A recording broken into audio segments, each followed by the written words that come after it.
Ya, halo. Shalom semua pasukan. Ya, di sini kita akan belajar malam hari ini. Buat saya, hari-hari ini saya melihat bahwa untuk Indonesia dan juga untuk seluruh dunia, seluruh bangsa-bangsa, bahwa kita sedang menghadapi sebuah masa yang genting, masa yang nggak mudah, masa yang urgent.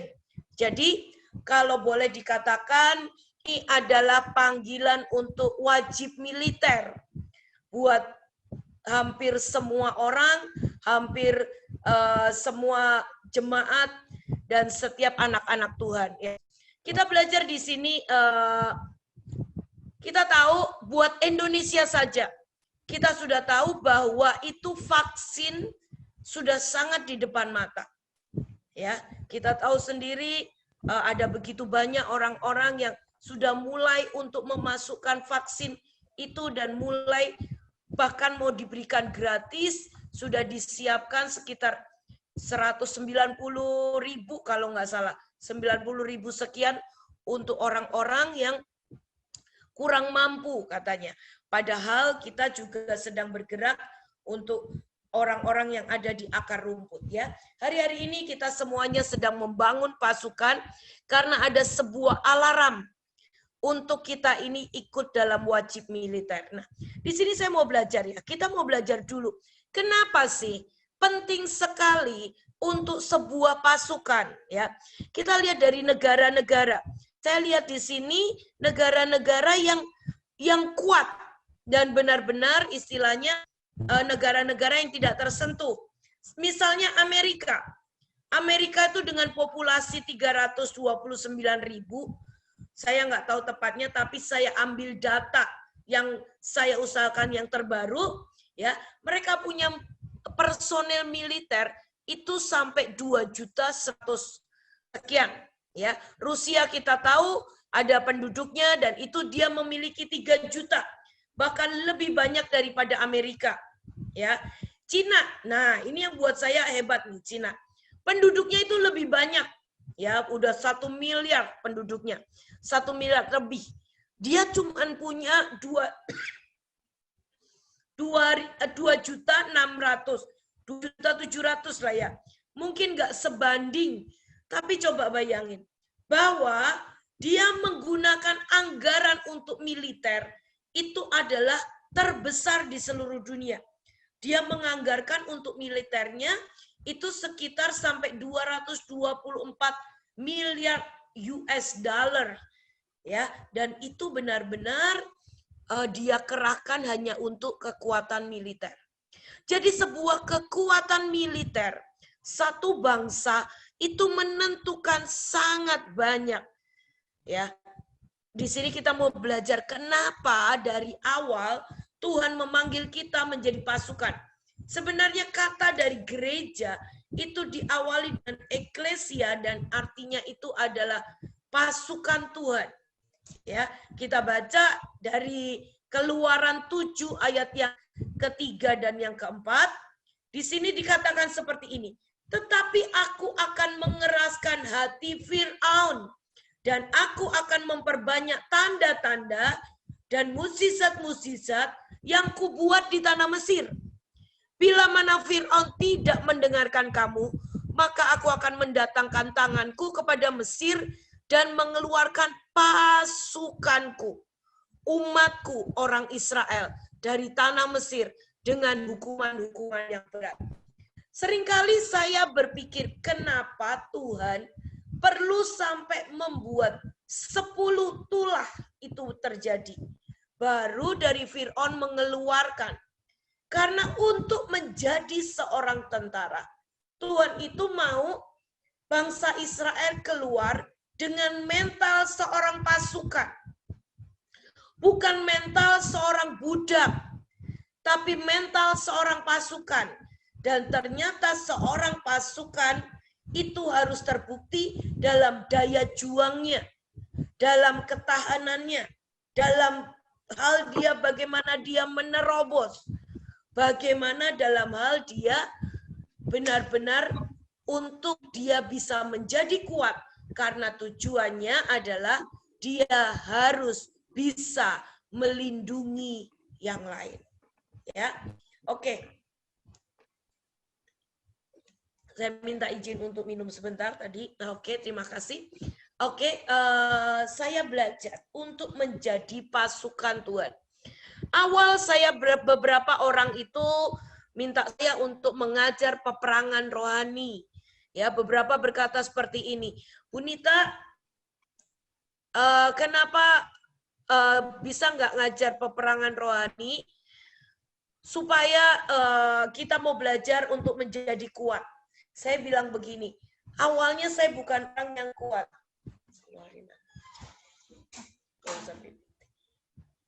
Saya awalnya bukan orang yang kuat. Ya, saya adalah orang yang penakut. Tapi satu kali Tuhan itu berkata seperti ini. Mau nggak bahwa peperangan rohani itu menjadi lifestyle-mu? Ada begitu banyak kita yang sejujurnya tidak menginginkan peperangan. Kita tidak menginginkan untuk ada di medan perang. Tapi saat Tuhan berkata, mau nggak kamu menjadi bahwa itu peperangan rohani itu menjadi lifestyle-mu. Dan di situ saya mulai belajar melihat bagaimana Tuhan melatih hidup saya. Dari begitu banyak yang terjadi dalam hidup saya, sampai menjadikan saya dari seorang penakut, dari seorang yang sangat lemah, dari seseorang yang mudah mengeluh, sampai ada kekuatan yang dijalin di dalam hidup saya. Nah, di sini mau berkata, Bu, kalau begitu kan nggak semuanya orang dipanggil menjadi pasukan. Yang pertama, di sini ada begitu banyak macam-macam pasukan. Ya, nggak semua pasukan itu ada di garis depan. Jadi saya mau berkata, nggak semua pasukan ada di garis depan. Tapi pasukan itu ada bermacam-macam. Ada pasukan bagian yang PMI-nya, ada pasukan bagian untuk menyediakan ransum makanan, ada pasukan yang menyediakan logistik, ada pasukan yang memberikan pendidikan dan sekolah dan pelatihan-pelatihan. Ada begitu banyak pasukan. Ya, tapi sejujurnya hari-hari ini di mana akhir zaman, saya mau berkata seperti ini. Sejujurnya musuh sudah sangat melipat kali gandakan kekuatannya, tapi kita anak-anak Tuhan sangat-sangat kecil untuk pertumbuhan kekuatannya. Gereja, semua anak-anak Tuhan tidak melatih dan membiasakan diri untuk ada dan benar-benar kita melawan dengan semua yang namanya kuasa gelap.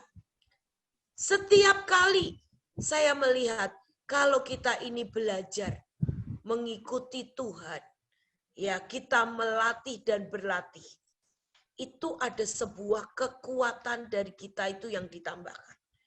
Dan hari-hari ini saya sekali lagi berkata bahwa ini adalah panggilan untuk wajib militer. Ya, mungkin yang seperti saya, seperti Bu Iin, nggak bisa mengelak.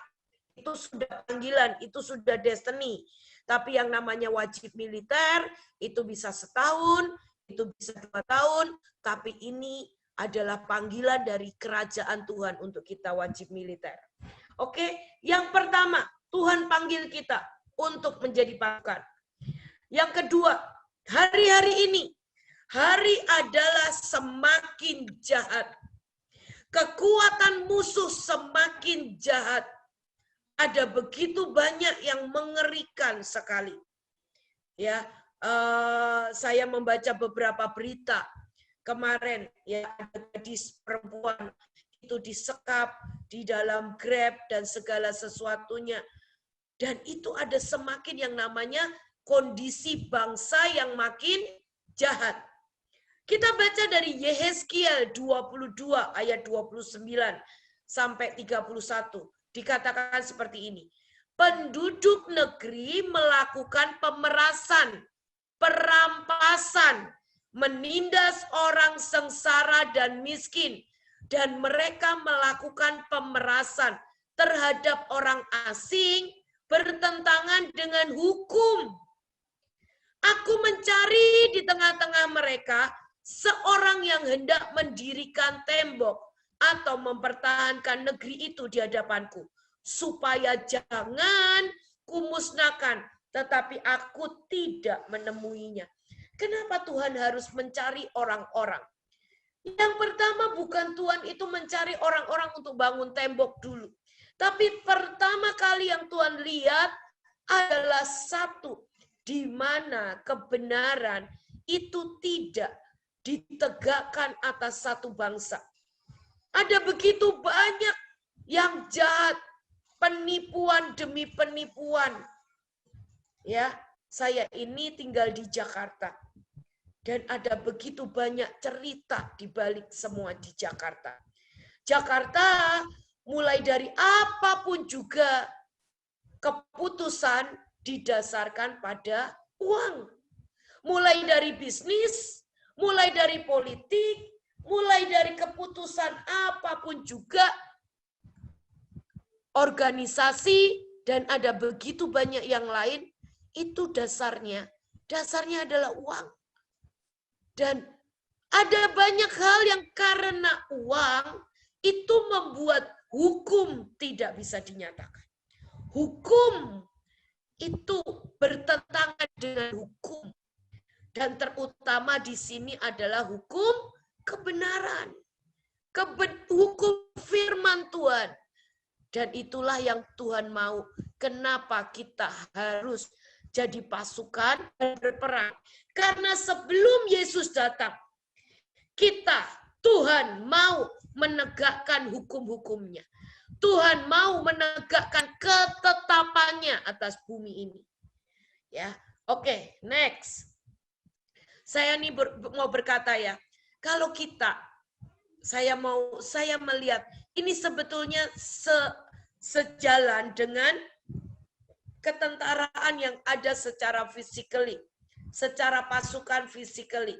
Kalau kita ini mau jadi pasukan yang kuat, kita ini mau jadi pasukan yang naik pangkat, kita mau menjadi pasukan yang punya otoritas, jangan pernah jadi pasukan yang ada di dalam kandang.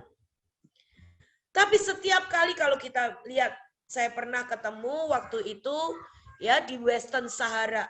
Saya berjumpa dengan pasukan Garuda dari Indonesia yang sedang berjaga untuk PBB. Ya.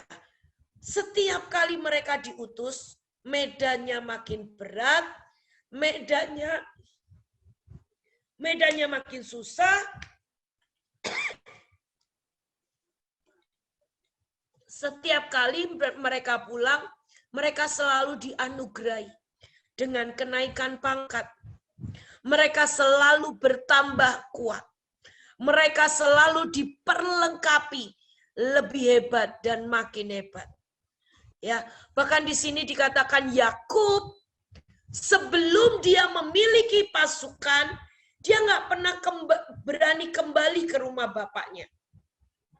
Yakub tidak pernah berani kembali pulang kepada Ishak. Karena dia tahu Esau memiliki begitu banyak kekuatan. Tetapi pada waktu dikatakan Yakub awalnya berangkat dengan 1 tongkat. Tapi dia pulang dan dia membawa 2 tongkat. Kekuatannya bertambah. Dia berkata dia membawa dengan 2 pasukan dikatakan. Dan pada saat itulah dia berani kembali ke rumah bapaknya. Setiap kali kita mau redominate mulai dari redominate bisnis, redominate keluarga, provinsi, daerah, atau apapun yang Tuhan percayakan. Kita nggak mungkin kembali redominate dengan kekuatan yang sama. Setiap kali kita mau redominate, kita harus kekuatan kita 2 kali lipat daripada sebelumnya. Dan di sini Yakub dikatakan, Yakub kekuatannya bertambah 2 kali lipat pada waktu dia membawa 2 pasukan bersama-sama dengan dia. Ya, oke. Kenapa kita perlu berperang? Yang keempat, ya, hari-hari ini saya sungguh melihat, kalau saya ajarkan tentang peperangan hari ini, saya mau mengajarkan tentang peperangan di akhir zaman. Dan saya mau membukakan cara kita berpikir, kenapa kita perlu berperang di akhir zaman. Ya. Yang keempat, seperti tadi yang saya katakan, musuh itu sudah melipat kali gandakan kekuatannya. Tapi anak-anak Tuhan itu sangat lamban untuk melipat gandakan kekuatannya. Coba bayangkan, dalam kondisi ini, kita dengan kondisi COVID dalam 1 tahun, itu semuanya berubah. Bangsa-bangsa berubah, sistem satu negara berubah, dan semuanya mereka bisa bergerak dengan sangat cepat. Bahkan mereka menyediakan vaksin yang dengan begitu cepat. Tapi bagaimana dengan anak-anak Tuhan di akhir zaman? Musuh sudah planning, musuh sudah menyiapkan segala sesuatunya. Oleh sebab itulah mereka bisa bergerak dengan sangat cepat. Tetapi saya mau berkata, anak-anak Tuhan terlalu lambat. Seharusnya yang Tuhan mau, sebelum Tuhan Yesus datang, kita ini sudah memasuki supranatural. Kita sudah bisa membangkitkan orang mati. Kita sudah mengalami semua hal-hal yang ilahi. Tapi ternyata untuk itu pun anak-anak Tuhan terlalu lambat. Oleh sebab itulah hari-hari ini mari kita semuanya upgrade. Kita semuanya harus benar-benar meningkatkan kekuatan kita. Oke, ya. Tadi adalah 4 hal kenapa kita harus bersiap-siap dan kenapa hari-hari ini adalah wajib militer. Oke. Saya mau tunjukkan kepada saudara semuanya. Hal ini juga berurusan dengan pemetaan, ya. Tapi kita mulai, apa sih pemetaan itu sebetulnya? Pemetaan itu adalah blueprint di alam roh yang terjadi di alam jasmani. Ya. Itu bisa dari pihak musuh, tapi juga ada di pihak Tuhan. Oleh sebab itu ada begitu banyak pemetaan. Ada pemetaan kuasa kegelapan. Pemetaan namanya spirit penguasa-penguasa kota. Pemetaan daripada portal-portal ilahi. Pemetaan dari bisnis. Ada begitu banyak. Tapi yang namanya pemetaan itu adalah planning yang seringkali ya kita untuk melihatnya kita perlu sebuah mata yang baru yang dari Tuhan. Karena kalau Tuhan tidak bukakan, hal ini tidak bisa terjadi. Ya, ayo hari-hari ini apa sih planning iblis? Ada begitu banyak. Kalau saya percaya pasukan yang lain pasti sudah belajar tentang pemetaan. Ya, tapi hari-hari ini saya nggak mau bawa kalian ke pemetaan yang misalnya seperti ini. Kalau di situ ada pohon angker, itu tandanya di situ ada kuasa kegelapan. Kalau di mana di situ ada tulisan plang, hati-hati ada kecelakaan, di situ bercokol roh maut. Kalau di situ ada kuburan keramat, itu artinya tempat di mana itu adalah pijakan dari kuasa kegelapan. Buat saya itu semuanya iya dan benar. Tapi kita ini sudah ada di masa akhir zaman. Oleh sebab itu saya pengen kita melihat. Ada sesuatu yang seringkali di kota dan itu tersembunyi. Dan itu kita harus mulai singkapkan setiap ke rahasia demi rahasianya. Jadi hari-hari ini kalau Bapak Ibu mau tentang pemetaan, mari kita mulai belajar, mulai selidiki tentang semua yang Illuminati sudah lakukan di kotamu. Apa setiap kali cengkeraman demi cengkeraman, tempat titik-titik di mana ada perjanjian dan malaikat jatuh.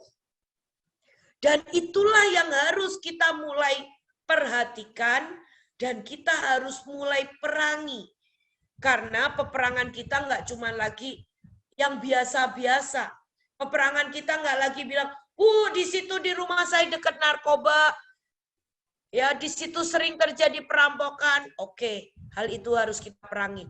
Tapi ayo kita next level. Karena musuh sudah ada di level yang tinggi. Musuh sudah upgrade levelnya. Yuk, kita lihat nih. Ini di dalam bagian otak kita.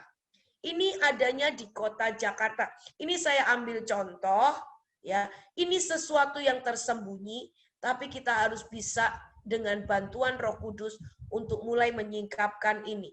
Ya, ini adalah kalau otak kita dibelah, ada bagian di situ ada bagian ada talamus, ada hipotalamus, dan ada istilah-istilah kedokteran yang lain, ya.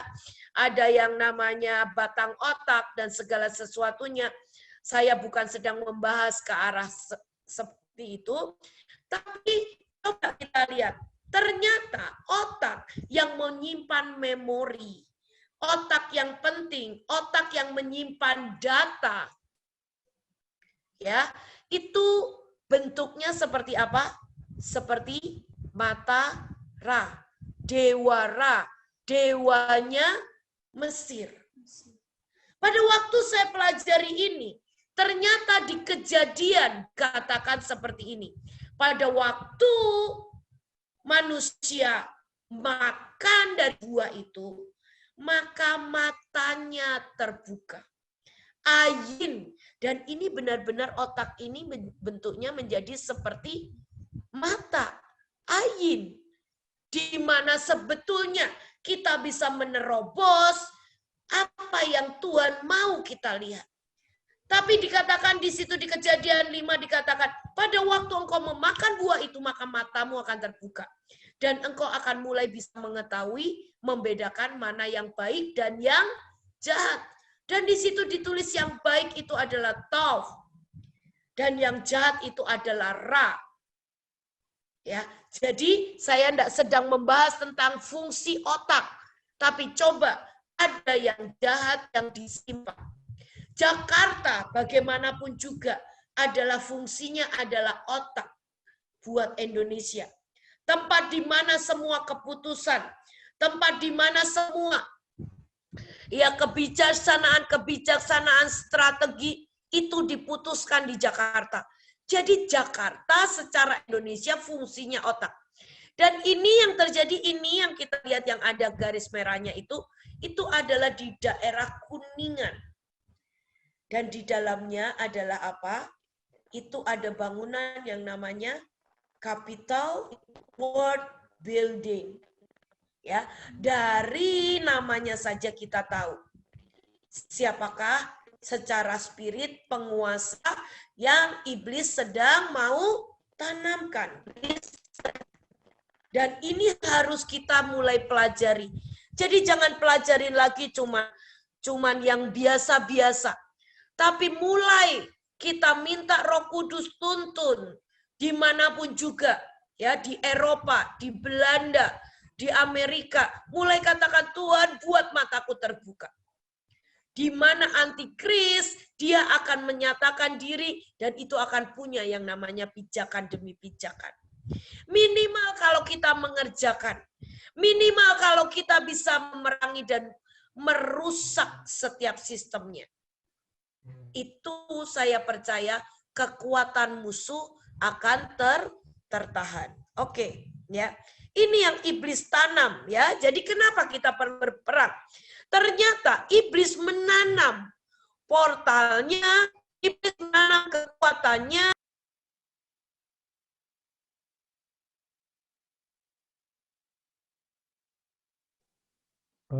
Bisa dibuka ya.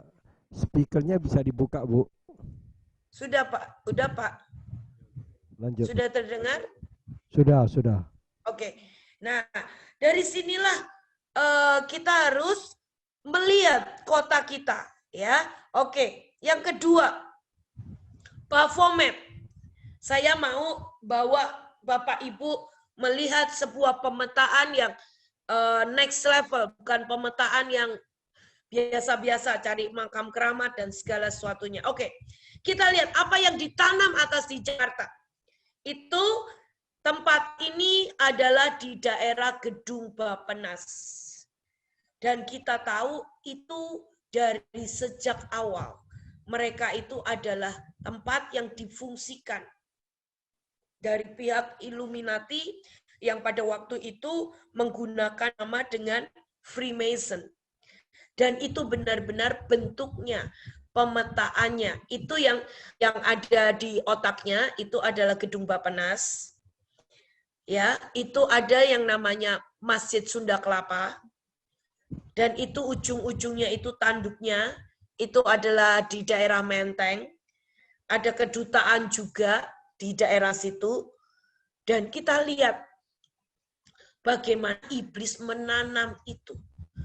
Dan kalau kita melihat seperti ini, nggak mungkin mereka nggak punya plan, nggak mungkin mereka, karena pada satu kali mereka butuh yang namanya pijakan. Seperti Tuhan juga berkata, aku membangun gerejaku di atas batu karang yang teguh. Perlu pijakan untuk Tuhan mendirikan kerajaannya. Dan iblis pun perlu pijakan. Oke, next.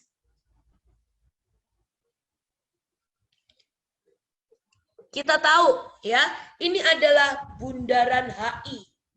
Dan sekali lagi, di situ adalah portal maut. Ya, dan di situ sudah sering dibahas bahwa itu adalah bentuknya benar-benar mata Ra. Dan itu kalau kita tarik ujungnya semuanya, ya, itu berhubungan ujungnya sampai ke Monas, dan itu kompleksnya semuanya, ya, itu daerah kementerian sampai ke daerah Kimia Farma. Kalau kita tahu yang namanya gedung Kimia Farma, kalau kita pelajari itu dulu adalah bekas loji tertua. Itu bekas daripada tempat di mana Freemason membuat altar dan mezbah penyembahan berhala. Nah, dari 3 hal ini saja, ya, 3 titik ini, mulai dari World Capital, terus Baphomet dan Matara, kita nih harus mulai ngerti, ya, apa sih? Dari situlah kita bisa membaca setiap spirit, setiap penguasa-penguasa yang ada, dan itu menjadi penguasa yang dominan dan yang tertinggi di Jakarta. Oh ya, di Jakarta ada yang namanya roh perjinan, di Jakarta ada yang namanya roh kemarahan, di Jakarta ada namanya roh keserakahan. Tapi kita harus bisa lihat ada roh yang lebih tinggi yang menguasai kota kita dan daerah kita. Saya mau berkata di sini, contohnya Jakarta dikuasai oleh Asmodeus. Ya, kita mau baca di sini. Yohanes 2 ayat 16 sampai yang ke-17. Sebab semua yang ada di dalam dunia, yaitu keinginan daging, keinginan mata, serta keangkuhan hidup, bukanlah berasal dari Bapa, melainkan dari dunia. Ini kota Jakarta. Dan ada begitu banyak yang namanya plan, pembangunan, yang itu menghabiskan sepertinya besar, sepertinya keren, tetapi itu sejujurnya itu adalah sebuah proyek pemborosan. Sebuah proyek yang sia-sia. Itu sebuah proyek yang hanya dikarenakan karena keangkuhan hidup. Ya, saya nggak perlu sebutkan proyeknya satu persatu. Tapi ada begitu banyak yang memakan banyak biaya. Tapi sesungguhnya tidak ada manfaat dan gunanya. Dan itu kita harus tahu bahwa Asmodeus berkuasa. Oke, lanjut. Mamon. Matius 6.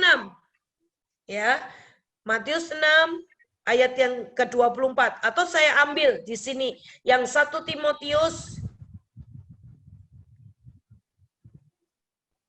Ya, 1 Timotius 6 ayat 9 dan yang ke-10. Karena akar dari segala kejahatan ialah cinta uang. Sebab oleh memburu uanglah beberapa orang telah menyimpang dari iman dan menyiksa dirinya dengan berbagai-bagai duka. Yang namanya ini ya, hari ini kita ini dengan virus dan pandemi, itu sebetulnya bukan cuma roh sakit penyakit yang menyerang kita. Tapi lebih daripada itu semuanya adalah permainan mamon. Mamon menguasai beberapa pihak, mamon membuat kerugian, mamon menghabisi dan menyeret ada begitu banyak kerugian di dalam bisnis dan segala sesuatunya. Dan ini pekerjaan mamon. Ini bukan cuman bicara roh sakit penyakit, tapi ini adalah pekerjaan dari mamon.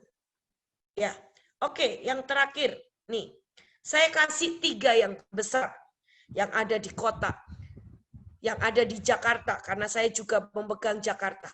Jadi untuk menguasai kotamu, engkau boleh melakukan doling, engkau boleh berperang, tapi belajar kuasai penguasa-penguasa teritorial tertinggi. Karena dengan seperti itu, pada waktu kita mulai ikat, kita menguasainya, kita akan mulai mengubah dan membalikan keadaan atas satu kota. Yang pertama Jakarta, tadi saya sudah cerita tentang Asmodeus. Yang kedua adalah Mamon. Yang ketiga adalah Lilith. Lilith di sini seperti ini di Wahyu dikatakan, lalu datanglah seorang dari ke-7. Apa ini? Saya nggak bisa baca. Ke-7 malaikat yang membawa ke-7 cawan itu dan berkata kepadaku, mari ke sini, aku akan menunjukkan kepadamu putusan atas pelacur besar yang duduk di tempat yang banyak airnya.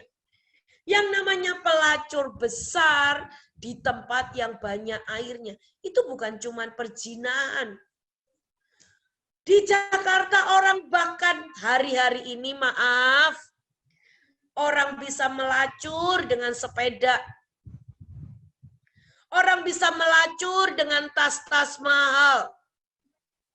Orang bisa melacur, bahkan orang melacur dengan perjudian, dengan narkoba. Dan kalau kita mau tahu, di Jakarta ada tempat pemutaran uang terbesar yang ada di Jakarta. Itu adalah bicara tentang uang yang gelap. Uang yang bergerak di bidang pelacuran, bergerak di bidang mafia, yang bergerak di bidang perjudian, narkoba. Itu adalah perputaran terbesar Jakarta undercover. Dan saya mau berkata, itu adalah Lilith. Dan di sini dikatakan, dia duduk di tempat yang banyak airnya. Yang banyak airnya itu basah, ya, basah, banyak duitnya, banyak benefitnya. Dan ternyata roh-roh ini berkuasa di tempat-tempat seperti itu. Dan kalau kita mau tahu, Jakarta ini kalau bicara tentang panggil pelacur, itu sebutannya adalah cabo. Ya, itu dari mana? Karena awal pertama kali yang membawa masuk pelacuran itu adalah dari orang Cina yang pergi berdagang. Ya, dan hari itu mereka mendirikan rumah bordel terbesar yang ada di Jakarta. Itu daerah Mangga Besar. Ya, saya rasa Bapak Ibu, ini semuanya yang orang Indonesia yang nggak pernah ke Mangga Besar. Dan sampai hari ini yang namanya perzinahan, yang namanya dugem, yang namanya dunia malam itu nggak pernah bisa dipisahkan dari Mangga Besar. Bahkan di situ saya pernah mendengar, saya tahu tepatnya di mana, tapi ada tempat-tempat di mana kita bisa memesan bahkan dari sampai mancanegara. Tapi kita mesti lihat adalah akarnya. Kita harus lihat apa yang bercokol sejak dari awalnya. Baru dari situlah kita bisa melihat pemetaannya, dan dari situ kita bisa mengerjakan pembalikan keadaannya. Ya. Ini adalah contoh yang paling mudah untuk saya bisa ajarkan kepada Bapak Ibu tentang pemetaan. Seringkali orang berkata seperti ini, Bu, saya ini lagi mau perang, Bu. Saya mau pergi perang ke Banyuwangi. Bu, boleh nggak saya minta pemetaan? Saya bukannya nggak mau kasih sih pemetaan. Tapi buat kalau engkau mau belajar menjadi pasukan, kalau engkau mau belajar jadi tentara, engkau harus belajar mengenali dan mencium dan mengerti setiap gerak-gerik dari musuhmu. Kalau engkau cuma ambil dari teman, engkau cuma ambil dari semua yang ada, engkau tidak pernah mengerti dan mengenal setiap musuhmu. Oleh sebab itulah kenapa seringkali saya berkata, saya cium bau Mamon di tempat ini. Saya cium bau Lilit di tempat ini. Saya cium bau Asmo. Bau Asmo itu yang paling kuat di Jakarta. Itu daerah mana? Daerah selatan, daerah SCBD, itu adalah daerah Asmo. Kalau daerah Lilit, itu memang daerah mulai dari Mangga Besar, Kota Tua, itu sampai ke Angke. Kenapa? Lilit itu suka dengan yang namanya darah. Baca, dengan dia, pelacur besar itu, raja-raja di bumi berbuat cabul. Dan mereka mabuk oleh anggur percabulannya. Bu, wah kita ini nanti jadi takut naik sepeda nih. Tapi saya mau bilang ya, belajar kenali sebuah spirit. Saya tidak pernah melarang untuk pasukan saya untuk beli sepeda, naik sepeda buat olahraga dan semuanya. Tapi saya ini sungguh membaca. Bahkan ya kalau Bapak Ibu tahu di Jakarta untuk tas Hermes itu ada sewanya Bapak Ibu. Mereka bisa sewa cuma 1 jam, 2 jam hanya untuk sebuah pertemuan. Mereka bisa sewa itu ada, nggak tahu lah saya karena saya nggak pernah sewa, ya itu kalau mau pesta dan semuanya. Tapi hal-hal itulah yang saya katakan dengan mulai melacur. Dan kalau misalnya itu hanya untuk sepeda untuk kesehatan, nggak perlulah beli yang sampai 50 juta, 60 juta, bahkan 100 juta. Buat saya disinilah setiap roh-roh itu memainkan penduduk demi penduduk yang berkuasa atas satu kota.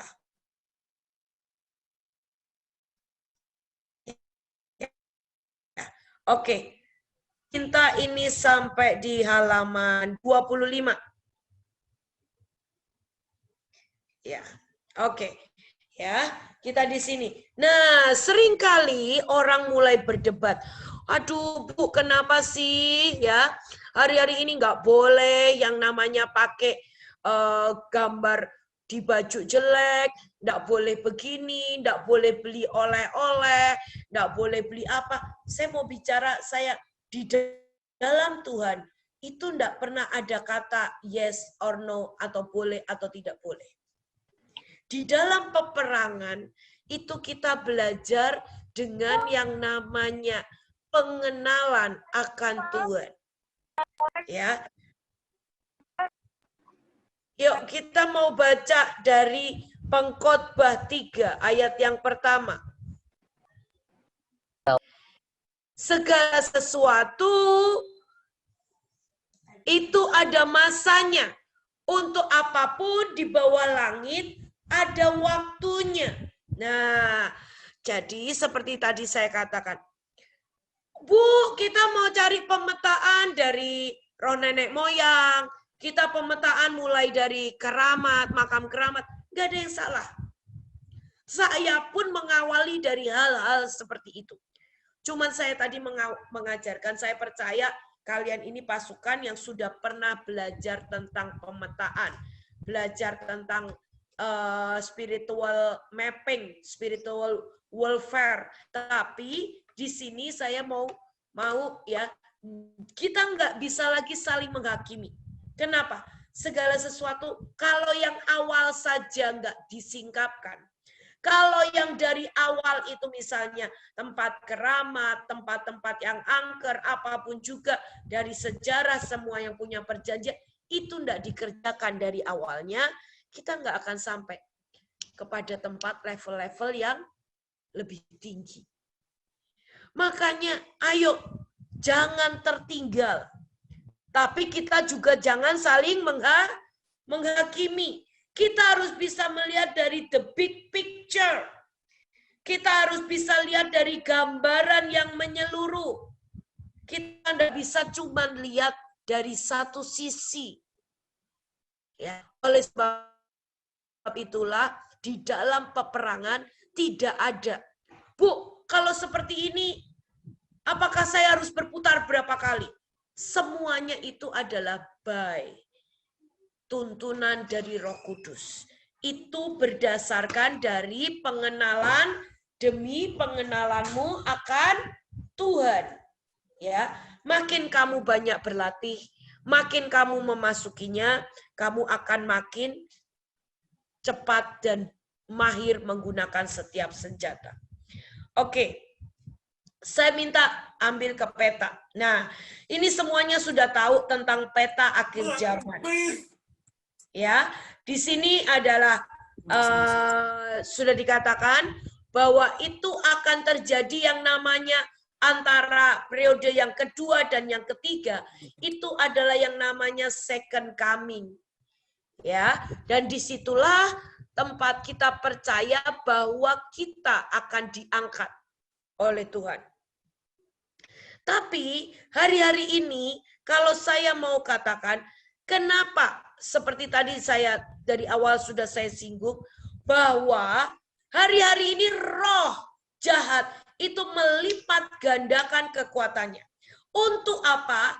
Untuk menghabisi, untuk membuat anak-anak Tuhan tidak bisa mencapai garis akhir. Dan kalau kita tidak bisa mencapai tujuan, kita tidak bisa finish strong, kita tidak bisa menyelesaikan tugas kita nggak akan terangkat. Jadi masing-masing punya bagian. Mungkin ada bagian dari Pak Wesley untuk dia punya yang namanya sampai suku demi suku yang ada di sekitar Manokwari.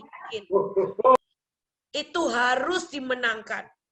Nah, pada waktu kalau Pak Wesley harus sampai di titik itu, hari-hari ini iblis mati-matian untuk tidak pengen hal itu terjadi. Jadi dia melipat kali gandakan serangannya, dia melipat kali gandakan kekuatannya untuk hanya menggagalkan rencana Tuhan dalam hidup kita. Karena dia tidak mau kok kita ini terangkat. Tapi sebaliknya dengan Tuhan. Tuhan mau kita sebanyak-banyaknya terangkat. Tuhan mau kita ini menyelesaikan tugas kita dan mencapai garis akhir. Tapi saya mau berkata sekali lagi. Jadi, be smart. Ayo, bagaimana mungkin kita bisa menyelesaikan tugas kita tanpa kita berperang? Kita ongkang-ongkang kaki dan kita berkata, oh panggilanku gembala, oh panggilanku pendoa, oh panggilanku penginjil. Dan kita berkata, itu bukan peperangan panggilanku. Saya mau berkata, Tuhan mau kita semua mencapai sampai puncak destiny. Dan kalau kita harus mencapai puncak destiny hari-hari ini, itu adalah pekerjaan iblis menggagalkan kita mencapai puncak destiny. Hanya dengan berperang, menghabisi dan mendorong, dan terus membuat dia dihabisi kekuatannya, itu yang membuat kita ini mencapai puncak destiny. Yuk kita baca dari 1 Tesalonika 4 ayat yang ke-16 sampai yang ke-17. Apakah saya terlalu cepat? Kalau terlalu cepat tolong beritahukan di chat. Kalau tidak terlalu cepat saya lanjutkan karena ini agak banyak materinya. Ya, oke, 1 Tesalonika 4 ayat yang 16 sampai dengan yang 17. Sebab pada waktu tanda itu diberi, yaitu pada waktu penghulu malaikat berseru dan sangkakala Allah berbunyi, maka Tuhan sendiri akan turun dari surga dan mereka yang mati dalam Kristus akan lebih dahulu bangkit. Sesudah itu kita akan hidup, kita yang hidup, yang masih tinggal akan diangkat bersama-sama dengan mereka dalam awan menyongsong Tuhan di angkasa. Nah, ini gambar berikutnya ini yang terangkat. Yang terangkat itu yang sudah tidak ada tanggungan, yang sudah tidak ada beban di bumi, yang tugasnya sudah selesai. Jadi, buat saya, makanya dari awal saya berkata, ini adalah panggilan wajib militer.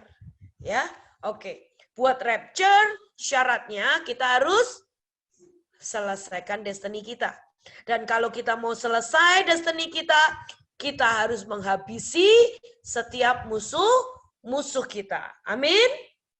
Amin. Oke, ya. Yuk, kita ayat yang next ya, langsung peperangan rohani di akhir zaman. Ya.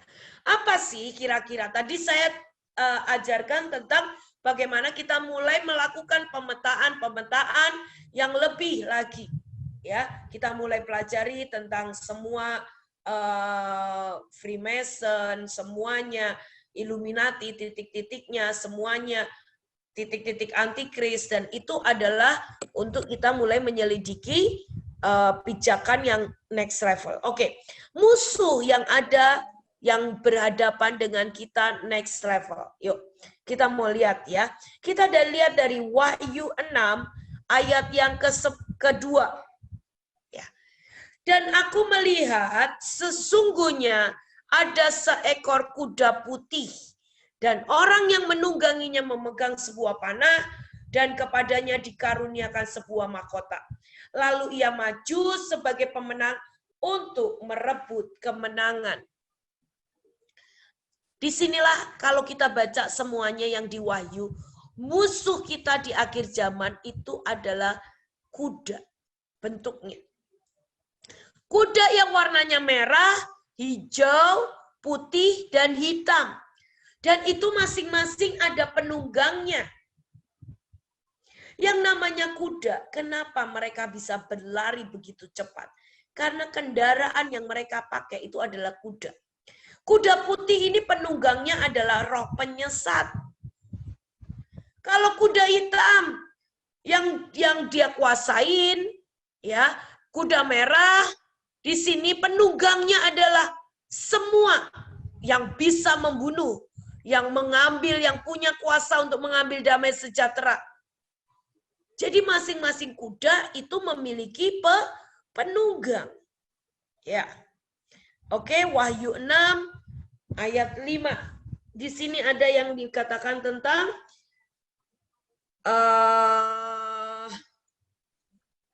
kuda hitam. Ya.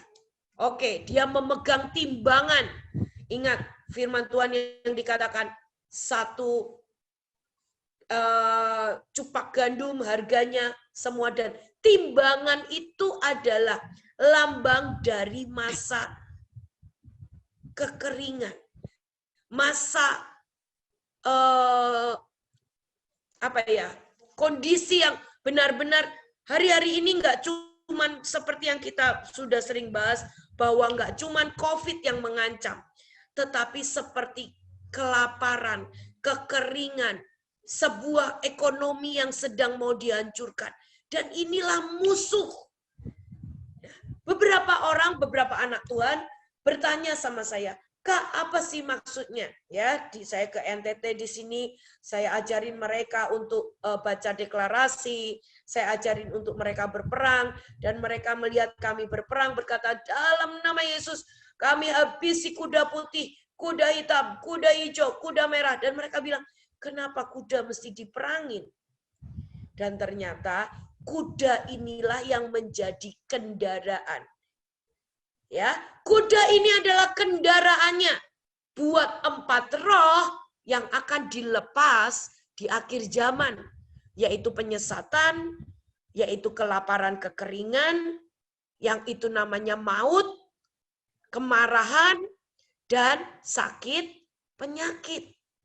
Ya, jadi ini pertama tentang kuda. Ya, yuk kita lihat. Ya, di sini saya ambil pemetaan dari beberapa dari teman saya ya, dari Sir Daniel. Yuk, next kita mau lihat kuda. Nah, ini ada yang warnanya merah, putih, hijau dan hitam.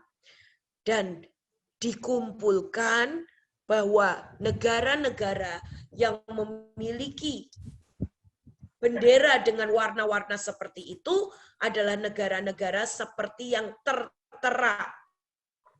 Ya, kita bisa baca semuanya. Oke. Nah, apa yang kita hadapi? Sekali lagi, itu bicara tentang macan tutul, binatang, ya, musuh.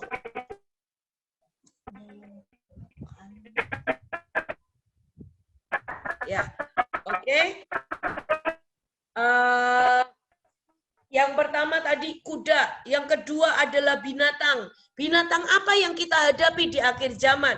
Itu bicara macan tutul, ya, beruang,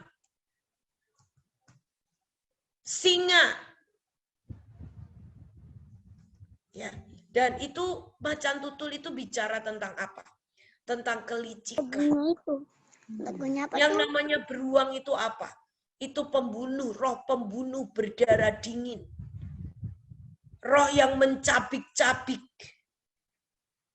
Dan di sini mulut singa dikatakan. Ya, ada begitu banyak suara-suara yang mengadu domba. Suara-suara yang membawa kecemasan. Suara-suara yang menggemakan semua berita-berita hoaks. Loh, kita ini hidup di masa yang aneh loh. Makin itu beritanya palsu, orang makin percaya. Makin hoaks, makin viral. Jadi ini ada satu roh yang itu memang benar-benar yang dilepas di akhir zaman. Ya. Oke. Nah, kita belajar lihat. Yuk. Itu adalah negara-negara yang tadi sudah ada di atas. Ya. Saya mau lihat Libya. Nah, dalam 8 tahun kondisi bangsa ini bisa berubah dengan sangat cepat dan sangat drastis. Oke, next, Lebanon. Lihat, tahun 2000 dan 2006 kondisinya sudah sangat-sangat berubah. Ya, oke, next. Suriah. Hanya dalam 3 tahun itu berubah. Kenapa sih? Yang pertama, kebenaran yang tidak dinyatakan. Kebenaran yang tidak memimpin untuk setiap hukum. Itu pasti membuat negara-negara ini itu hancur. Kalau kita pelajari, kita selidiki lebih lagi, setiap kali nama Tuhan, setiap kali kekristenan, Setiap kali orang-orang benar, mereka ditindas dan kebenaran dianiaya, bangsa itu akan mulai mengalami kemerosotan.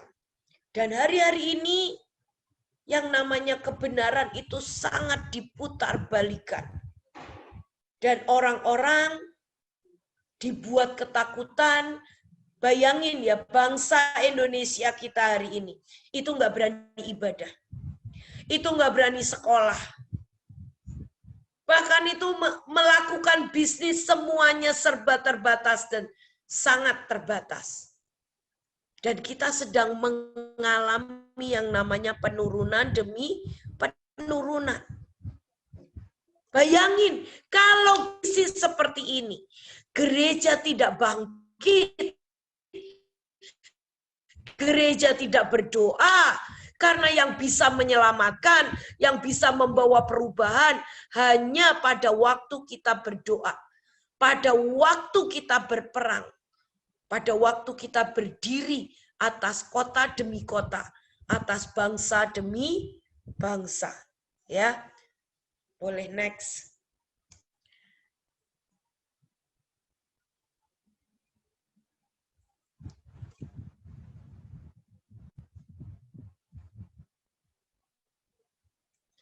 Ya, kehancuran, ada begitu banyak korban, ya. Nah, ini lihat Suriah.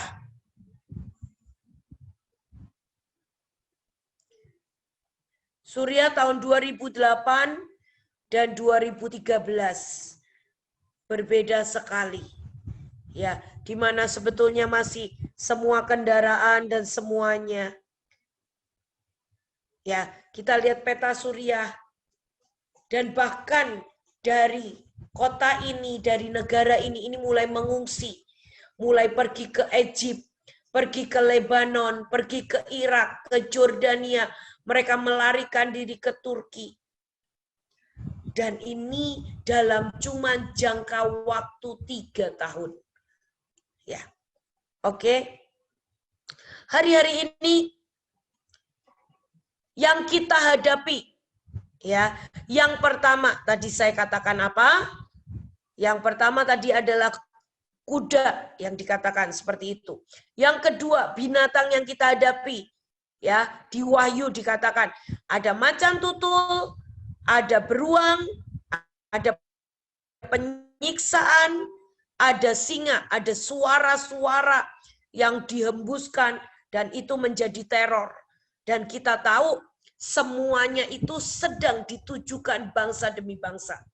Dan kita tahu kalau bangsa itu tidak ada yang berdiri, tidak maju, nah kita tidak akan pernah, itu dengan sangat cepat satu negara itu bisa berubah dan tergantikan. Nah, selain daripada binatang itu, apa yang kita hadapi di akhir zaman? Yang pertama dihadapi tadi, yang semua binatang-binatang yang disebutkan di Wahyu.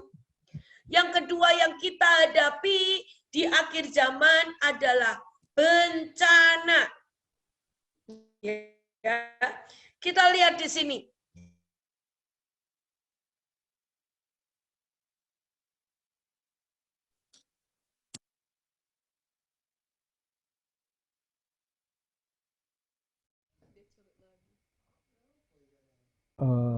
Tolong jagain ya, anak-anak jangan coret-coret di layar, oke? Thank you.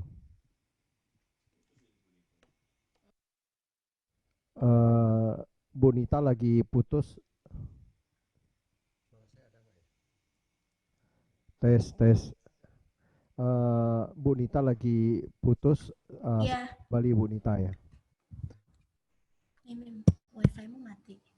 Tolong perhatikan slide-nya teman-teman biar tidak dicoret-coret ya. Oke, thank you.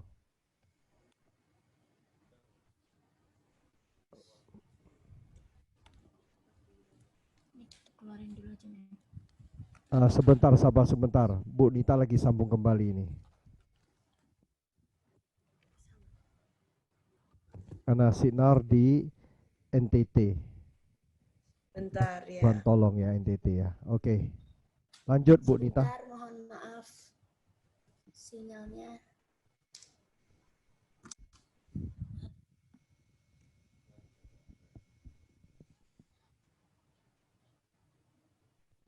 operator di sini.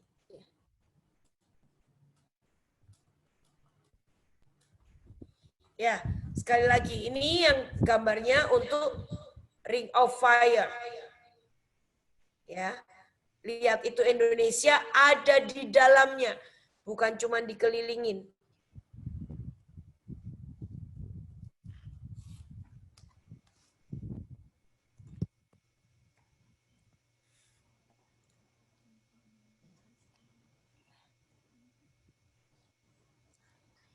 Ya, oke, next.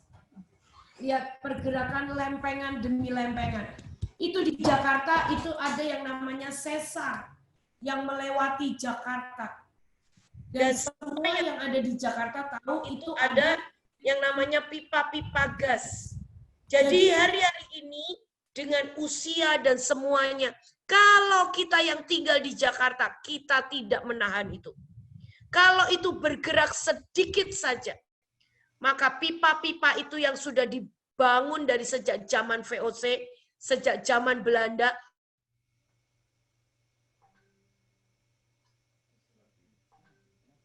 sangat mengerikan untuk Jakarta. Jadi hari-hari ini kita diperhadapkan dengan begitu banyak. Ya, kita lihat nih, semuanya sedang meningkat. Kita lihat dari Krakatau. Krakatau itu punya daya ledak yang sampai 30.000 kali daripada bom Hiroshima dan Nagasaki. Dan dia bisa mengakibatkan sampai 2,5 hari menjadi gelap.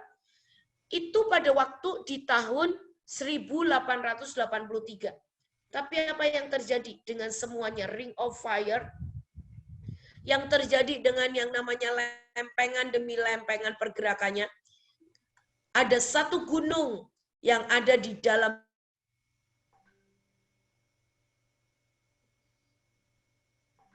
danau jauh lebih dibandingkan Krakatau. Jadi pasukan Tuhan sebetulnya kita nggak ada pilihan lain ya untuk kita benar-benar berdoa. Yang pertama, semua binatang-binatang yang ada di alam roh. Yang kedua, kita berhadapan dengan bencana. Di akhir zaman kita berhadapan juga dengan yang namanya roh antikris yang disebut dengan bilangan itu. Dan kita sudah tahu berbagai usaha yang sedang diluncurkan ya untuk benar-benar menghabisi. Nah, yuk kita belajar apa itu peperangan rohani.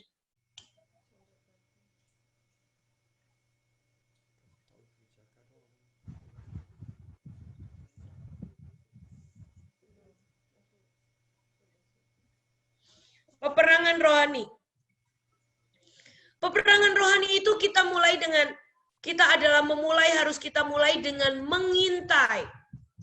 Mengintai, dan kita mulai mengikat atau memerangi, dan kita bisa redominate atau kita mengambil dan menjarahnya.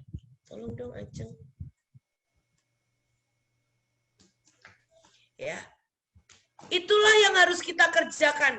Apa yang harus kita intai? Yang namanya pemetaan, itulah bagaimana cara kita mengintai musuh.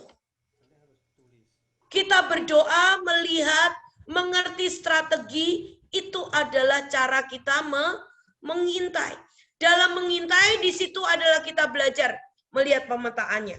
Yang kedua, kita belajar tanya tentang strateginya. Dan pada waktu kita memerangi, kita mulai mengangkat yang namanya perjanjian demi perjanjian. Kita menggunakan senjata. Kita menggunakan otoritas. Dan dari situlah kita menggunakan ketepatan. Dan sesudah itulah kita baru bisa yang namanya redominate dan menguasai dan menjarah. Nah, saya belajar tadi seperti yang saya katakan, ya. Saya mulai dididik Tuhan untuk saya mengerti tentang peperangan. Ya, untuk hal-hal yang sangat kecil, saya dididik oleh Tuhan. Saya pernah peperangan itu di daerah Kalimantan, ya, di daerah Kalimantan, dan hari itu saya sudah sangat letih antara saya harus menyediakan KKR. Waktu itu ada Ibu yang datang menyediakan KKR, dan saya harus berperang juga membereskan, masih ada beberapa titik yang belum saya bereskan. Dan hari itu sejujurnya saya pulang, kaki saya udah hampir nggak bisa berjalan. Dan semua teman-teman saya bilang gini, Roh Kudus sebetulnya ingatkan seperti ini, ayo kebas-kebas, hapus jejak, itu untuk perkara yang sangat kecil sekali. Dan hari itu saya bilang gini, tadi sudah kebas-kebas. Saya tanya sama teman yang sebelah saya, teman saya juga yang nyetir capek, yang di belakang saya juga capek. Saya bilang gini, kita perlu kebas-kebas, kita perlu injak garam dan anggur nggak? Supaya kita nggak ada yang ngikutin. Kita semuanya capek dan kita bilang, kita kan tadi sudah kebas-kebas. Kita udah nggak ada yang mau turun dari mobil. Tapi apa yang terjadi pada waktu kita mulai keluar dari hutan? Ya, keluar dari hutan, dan hari itu kita mendengar bahwa Ibu Iin tersesat di hutan, nggak bisa keluar. Dan dalam detik yang sama itu mobil yang saya tumpangin dia harus putar 360 derajat. 360 derajat dan harus menabrak pembatas. Itu ada pembatas beton dan semuanya. Dan hari itu kami terjun ke dalam sungai, ke dalam jurang setinggi 6 meter. Dan hari itu saya pertama kali kaki yang menyentuh air itu adalah kaki saya. Dan saya dengan semua kecepatan saya berkata, cepat keluar dari mobil. Cepat keluar dari mobil. Kenapa? Karena saya mulai tahu bahwa ada air yang mulai masuk. Dan saya itu tempat yang sangat gelap, sehingga saya tidak tahu apakah tempat ini seperti apa. Ya, dan saya sungguh ngelihat yang namanya ya, hari itu peperangan cuman satu. Kita lupa melakukan sebuah prosedural karena kita capek, dan itu berakibat sangat fatal. Sampai hari ini saya ada di peperangan, tapi saya tahu bahwa peperangan itu bukan lagi milik saya. Tapi peperangan itu adalah Tuhan sendiri yang berperang bagi saya. Saya pernah berperang pulang mengawal ya peperangan di Jakarta. Waktu itu adalah pada waktu kasusnya Ahok. Saya berperang di Jakarta dan badan saya sangat letih. Saya berkata, boleh nggak saya tidur? Dalam perjalanan saya tidur, dalam perjalanan pulang ke Bekasi saya mau tidur. Begitu saya tidur, itu mobil kami menabrak kontainer, menabrak yang namanya tronton. Dan itu menghantam di bagian saya. Itu benar-benar di bagian kepala seperti ini. Itu seluruh sekujur badan saya itu penuh dengan semua kaca kecil-kecil. Bahkan supaya mulut saya bersih, itu saya harus berkumur berkali-kali supaya tidak ada serpian-serpian kaca itu masuk di dalam mulut saya. Tapi saat itu, pada waktu saya masih ingat banget, pada waktu tabrakan itu, Tuhan itu berkata, aku Jehovah Nisi. Tidak ada satupun yang bisa menyentuh engkau tanpa seizin aku. Dari situlah saya mengerti bahwa dalam setiap peperangan itu Tuhan yang berperkara. Dalam setiap peperangan saya mulai punya pengenalan bahwa Jehovah Nisi, Dia yang berperang, Dia yang melindungi saya. Dia yang ada di depan saya untuk menahan semua serangan demi serangan.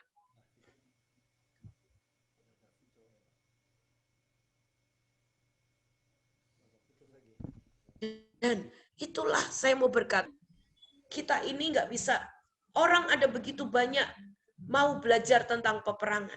Tapi ada hal yang mereka nggak mau, adalah mereka berjalan dengan Tuhan. Dan kalau kita mau dididik dengan Tuhan, ada begitu banyak hal. Tapi hasilnya adalah sebuah pengenalan akan Tuhan. Jadi kalau dibilang Ibu Nita kuat.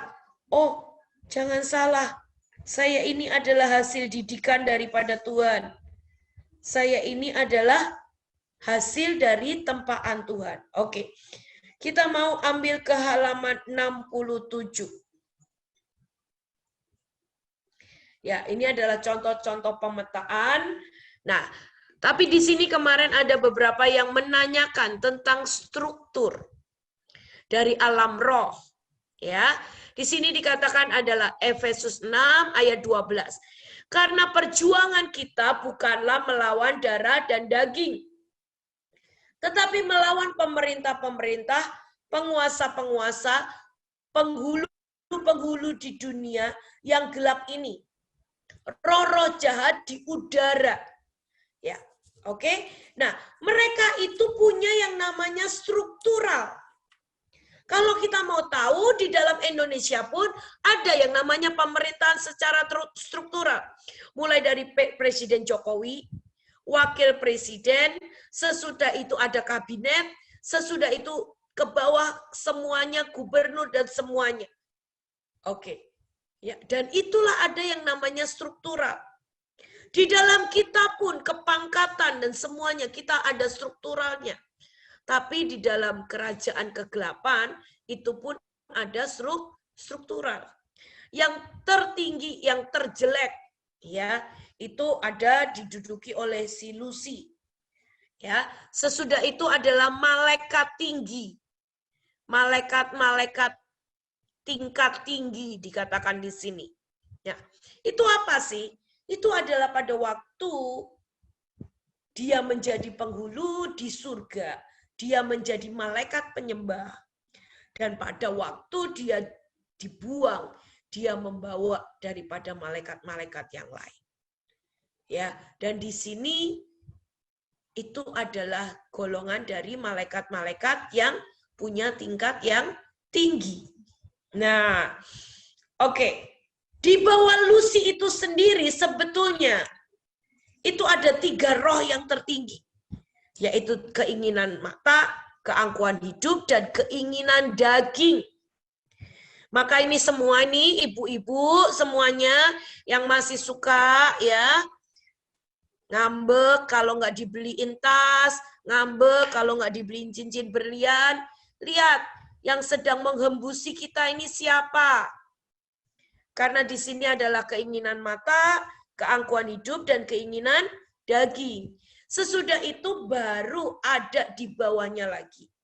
Itu yang namanya 7 penghulu, yaitu seperti Mamon, Beelzebul, Belpegor, ya, Lilith, Asmodeus, seperti itu, ya. Dan itu ada 7.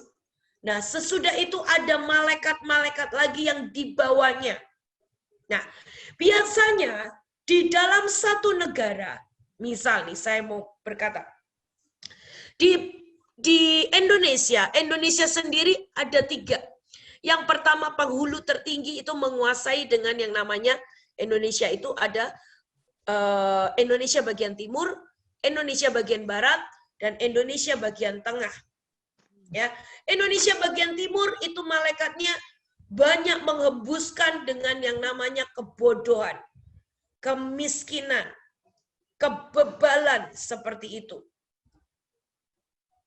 Ya, tapi ada malaikat-malaikat di bawah daripada 3 penguasa itu. Dan itu biasanya untuk satu provinsi itu sudah ada yang tingkatnya levelnya adalah malaikat jatuh.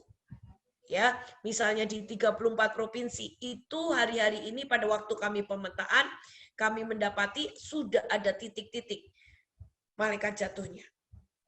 Dan itulah yang penting yang hari-hari ini dikerjakan. Nah, sesudah itu baru ada penguasa roh teritorial, yaitu yang menguasai yang namanya mulai menguasai kota, menguasai yang lebih kecil.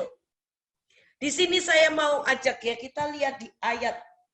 Coba saya tadi masukin satu ayat, semoga ayatnya. Di manakah ayatnya? Oke, di bawah iblis meletakkan kekuatannya. Halaman ke-60. Ya, di Yesaya, di Efesus 2 ayat 23. Kamu hidup di dalamnya karena kamu mengikuti jalan dunia ini. Karena kamu mentaati penguasa kerajaan angkasa, yaitu roh yang sekarang bekerja di antara orang-orang durhaka. Sebenarnya dahulu kamu semua juga terhitung di antara mereka. Ketika kami hidup di dalam hawa nafsu, daging dan menuruti kehendak daging, dan pikiran kami yang jahat. Pada dasarnya, kami adalah orang-orang yang harus dimurkai, sama seperti mereka yang lain. Tadi saya mau berkata ya, roh-roh penguasa yang ada, yang menguasai daerah, mulai menguasai misalnya daerah Indonesia Timur, Indonesia Tengah, Indonesia Barat, menguasai provinsi, menguasai kota. Mau ndak mau, itu akan menentukan karakter daripada kita. Jadi kalau kita ini mau bertumbuh, seperti tadi saya mau katakan, yang namanya orang Jawa Timur, ya itu ada Madura dan semuanya, itu kebanyakan adalah sumbu pendek. Saya sendiri juga dari Jawa Timur, ya. Dan itu mempengaruhi roh-roh yang ada di sana, karena kita tahu Surabaya berasal dari perpecahan, pertengkaran, perkelahian dari ikan sura dan buaya. Jadi di situ spirit yang ada di Jawa Timur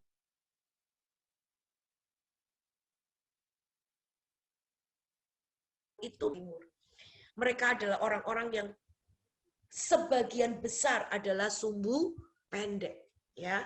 Oke. Nah, itulah sebabnya saya mau berkata di sini penting sekali untuk kita ini mengetahui setiap dari daerah demi daerah tadi, ya. Oke. Kembali ke struktur alam roh.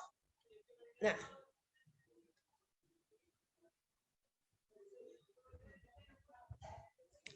halaman 67. Nah, oke. Ya, tadi daerah teritorial dan di bawahnya itu mulai ada yang namanya roh sifat. Ya, yang lebih rendah lagi ya roh sifat, yaitu pemarah, pejina, apa semuanya seperti itu. Oke? Ya. Saya berharap kita mengerti tentang yang namanya struktur alam roh ini, supaya kita bisa benar dalam pada waktu berperang. Kalau kita sedang menghadapi yang namanya malaikat jatuh, kita ini tidak bisa nengking, kita nggak bisa melukai, tapi kita cuma bisa angkat dengan firman Tuhan, dengan apa yang Tuhan mau, apa yang Tuhan harus kita lakukan dalam ketepatan. Firman demi firman dan perjanjian. Cuman itu yang bisa kita lakukan. Karena kalau tidak, mereka levelnya nggak bisa. Mereka sudah masuk ke dalam sebuah yang namanya itu hukumnya itu mereka memang ada di dalam kekekalan. Kecuali nanti pada waktu Yesus menghukum mereka sesudah masa 1000 tahun damai. Ya, jadi mereka tidak bisa ditiadakan. Mereka hanya bisa kita kurung, kita bisa ikat, kita bisa angkat setiap perjanjian dan ayat firman Tuhan yang akan berurusan dengan roh-roh teritorial itu. Nah, di sini saya mau berkata ya, yang pertama itu adalah kuasa kegelapan. Tetapi kita juga harus tahu ya, ada yang namanya pemetaan, itu pemetaan daripada portal-portal dari kuasa yang baik. Itu adalah plan Tuhan, itu adalah destiny Tuhan. Misalnya NTT, ya, destiny Tuhan atas NTT adalah melakukan dan kembali masuk di dalam yang namanya kekuatan kuasa roh Tuhan dan supranatural, keajaiban. Jadi orang-orang NTT udah dari sononya. Kalau hari-hari ini ngalami banyak hal, ini harus belajar yang namanya supranatural. Ya. Mulai belajar. Kalau ada yang sakit, semuanya harus belajar. Untuk tumpang tangan, menyembuhkan orang sakit. Yang lain, kota lain juga akan ngalami. Tapi yang namanya destiny, itu akan benar-benar akan menjadi cirimu yang paling kuat. Ya. Oke. Kita mesti belajar mengerti struktural alam roh secara dunia. Nah, saya pernah pergi ke tempat yang namanya adalah Venezuela. Ya. Di situ kita tahu ada satu tempat yang namanya air terjun. Air terjunnya itu dikatakan Angel Falls. Dan itu adalah merupakan air terjun tertinggi di dunia. Di mana itu semuanya di atas, di puncaknya tidak ada satupun yang bisa, semua helikopter, pendaki, tidak ada satupun yang bisa sampai. Padahal semuanya dari turunnya air dan semuanya itu didapati serpihan yang namanya permata-permata. Dan kita tahu ya, secara yang namanya kantornya dari Asmodeus, itu kantornya, ruang operasinya itu adalah di Amerika. Tapi yang namanya Lilith, ruang operasinya dan rumahnya dan apa itu namanya, tempat dia bekerja, menyatakan dirinya, itu di Eropa. Dan kita harus tahu ya, struktural alam roh ini, Venezuela ini adalah tempat apa? Base camp-nya yang namanya semua roh-roh jahat. Saya itu sejujurnya makin pergi berperang, saya berkata, aduh Tuhan, sejujurnya. Hari itu kita beberapa diutus, ada yang ke Amerika, ada yang ke Eropa. Dan salah satunya ditawarkan kepada kami untuk pergi ke Venezuela. Apa yang terjadi? Nggak ada yang mau. Hari itu nggak ada yang mau ke Venezuela, sampai akhirnya kami berpandang-pandangan, dan akhirnya 3 orang pergi ke Venezuela. Salah satunya saya. Dan itu adalah negara yang sangat ajaib. Kita tahu ya, negara Venezuela mengalami krisis moneter, sangat mengerikan kondisinya. Tapi saya mau berkata seperti ini. Kondisi dari negara Venezuela ini. Hari itu saya masuk, ya, itu yang namanya, saya mau berkata kalau kita nggak berperang, kita nggak berdiri, gereja nggak bangkit, itu kegelapan sangat mengerikan di Venezuela. Saya masuk ke sana, itu negara dengan cadangan minyak terbesar. Tapi yang saya lihat itu sangat mengerikan. Itu mobil itu dengan Indonesia tahun 60 masih bagusan Indonesia tahun 60. Saya setiap kali saya naik mobil, di situ tempatnya adalah saya harus pakai grendel. Saya masuk ke mobil, saya bersama Pak Luki hari itu, dan dia bilang gini, waduh, ini bagaimana kalau kita diculik? Kenapa? Begitu kita masuk, dari depan kita di grendel, dan itu digembok. Nggak ada kuncinya. Dan setiap kali mereka yang namanya itu barang-barang kita masuk ke bagasi, bagasinya itu harus dirantai. Karena mobilnya udah rusak, udah bobrok. Hari itu saya mengalami yang namanya apa? Hari itu nilai tukar US dollar dengan Bolivar. Saya lupa udah nilai tukarnya seperti apa. Misalnya 1 US dollars, saya bisa mendapatkan 10 Bolivar. Hari itu begitu nyampe bandara, saya tukar sebagian uang yang kami bawa dari dalam US dollar, kami rubah menjadi Bolivar. Apa yang terjadi? Malam harinya kami di hotel didatangi dengan beberapa orang, dan mereka bertanya, Pak, apakah Bapak butuh dolar? butuh bolivar. Saya bilang, iya kami butuh bolivar. Dan mereka mengangkat kakinya, celananya diangkat. Apa yang terjadi? Seluruh uang bolivar itu diikat di sepanjang kakinya. Dan dia berkata, kami mau tukar dengan dolar yang kamu bawa. Dari yang tadinya tukar $1 bisa dapat 10 bolivar. Hari itu uang saya menjadi 10 kali lipat. Kenapa? $1 saya bisa ditukar dengan 10 bolivar. Dan hari itu kami menjadi orang yang sangat kaya raya. Setiap kali kalau kami pergi berperang, kami berhemat karena dana dan semuanya. Tapi hari itu saya berkata, wah, kita menjadi 10 kekayaan kita 10 kali lipat. Bayangin ya, negara yang dikuasain, ini base camp-nya dari kuasa-kuasa kegelapan. Dan itu sangat mengerikan. Yang namanya setiap kali kami ke tempat umum, seperti kalau di Indonesia itu Indomaret, Alfamart, itu enggak ada. Minimarket yang seperti itu enggak ada. Mereka cuma menjadi seperti jendela, mungkin ukurannya cuma sekitar 1 meter kali 1 meter, dijeruji, dan ditanya dari dalam, kamu mau beli apa? Satu negara yang sangat mengerikan, tembak-menembak. Tapi di situ saya juga mengalami baru pertama kali. Saya melihat yang namanya bukan malaikat naik turun, tapi namanya kuasa kegelapan itu naik turun di tempat itu. Saya melihat sebuah yang namanya langit yang sangat terbuka.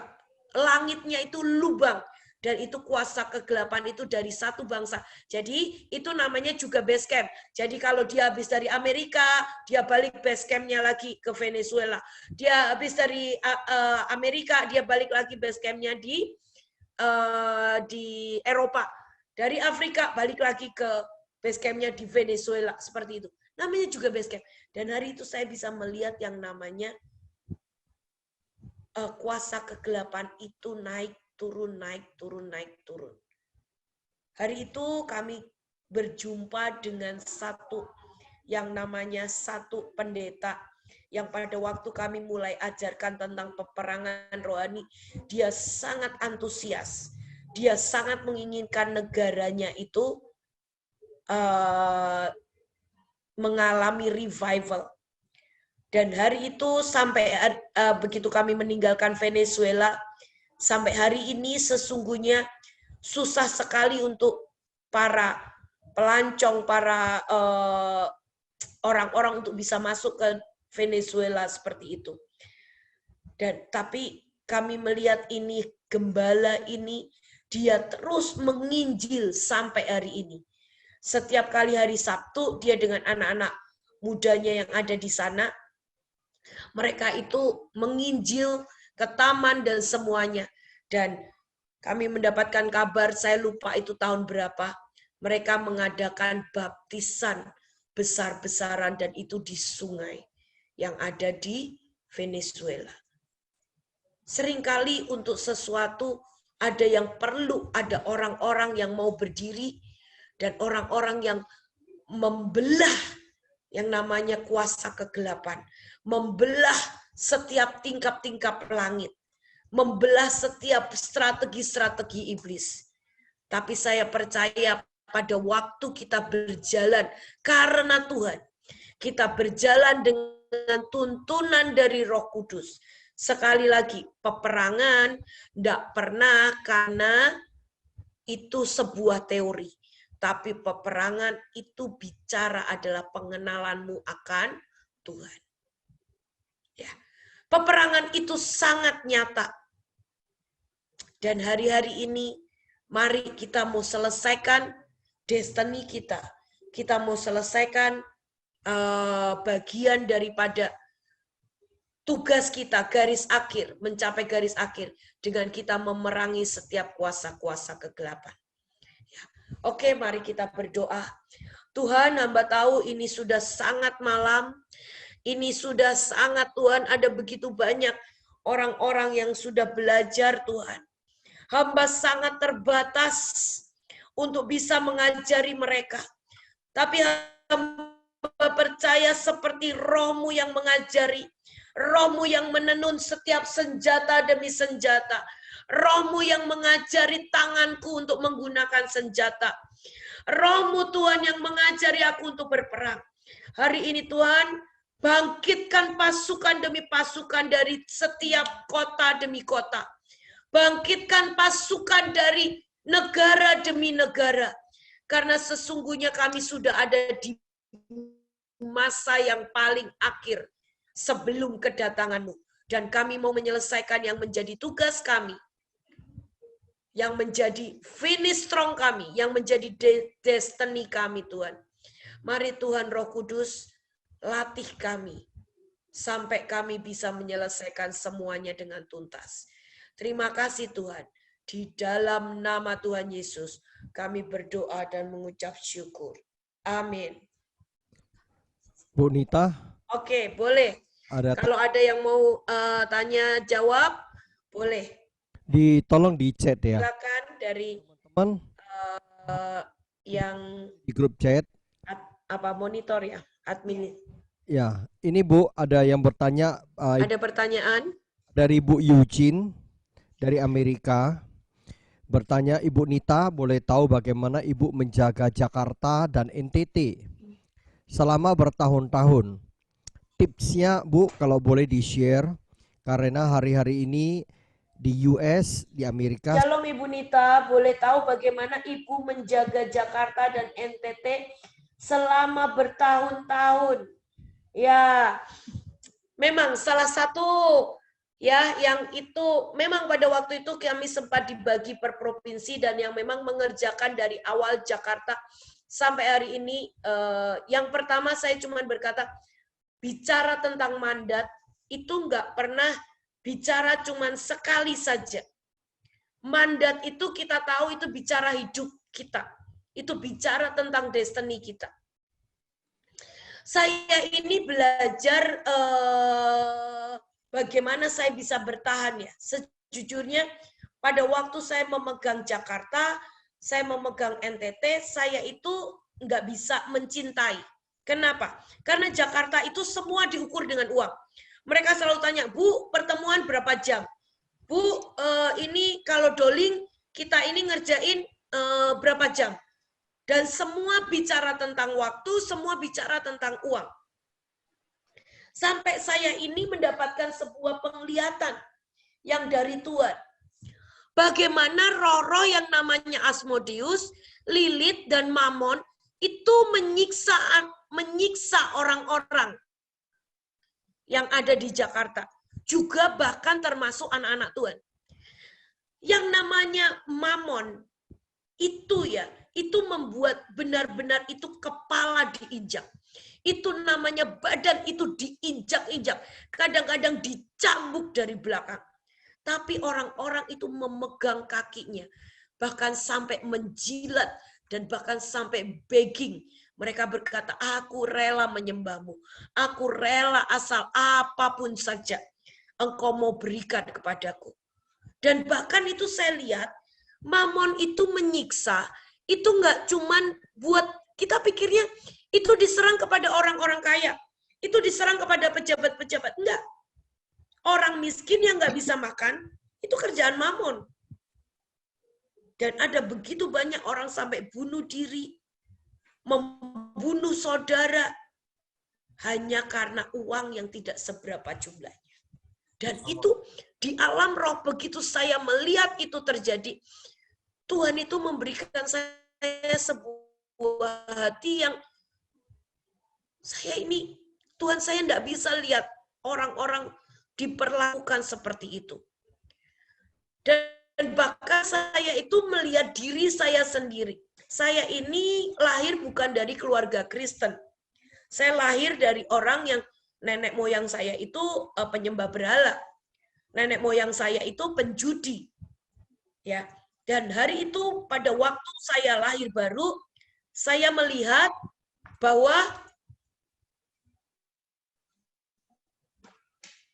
iblis itu suka menginjak-injak. Iblis itu menyiksa saya. Pada waktu saya tahu jahatnya iblis, nggak tahu ya, di dalam sini itu seperti Tuhan itu munculkan yang namanya sebuah kemarahan ilahi dan kebencian, sampai saya berkata, saya tidak akan pernah biarkan apapun yang dia rusak, apapun yang dia bercokol, saya mau kejar dan saya mau habisi. Itu seperti ada ditaruh Tuhan di sini. Seperti itu. Dan memang secara, makanya kita ini kan belajar tentang DNA, kita belajar tentang pemetaan diri. Ternyata di dalam diri saya itu mengalir yang namanya darah dari suku Dayak. Sehingga buat saya mengenal, mencium musuh, mengerti tentang peperangan, mengerti tentang strategi, itu udah seperti switch on off yang cepat sekali. Itu salah satu yang membuat memang Tuhan panggil saya untuk kita melakukan peperangan demi peperangan. Oke, ada lagi Bu. Ya, oke, mungkin itu semoga bisa menjawab. Jadi awalnya saya memegang semuanya menjadi rutinitas dan seperti tugas. Tapi pada waktu saya mengerti, saya melihat dari sisi Tuhan,